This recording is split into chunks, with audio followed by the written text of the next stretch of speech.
তো বন্ধুরা দেখো, সকাল সকাল কিন্তু বাড়ির থেকেই সবজি তোলা হয়েছে, সেই সবজি এখন রান্না করব। তো এই হচ্ছে ঝিঙে, গাছ থেকে দুটো টাটকা ঝিঙে পাড়া হলো।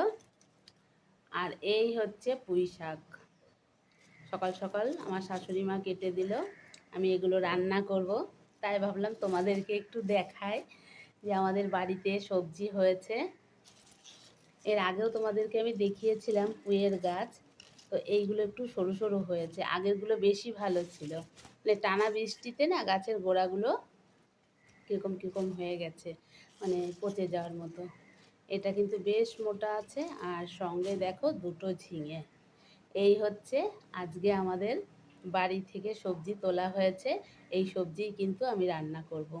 তো তোমাদের বাড়িতে কী কী এরকম সবজি আছে কমেন্ট সেকশনে কমেন্ট করে জানিও। খুবই সামান্য আমি জানি, তবুও তোমাদের সঙ্গে শেয়ার করলাম।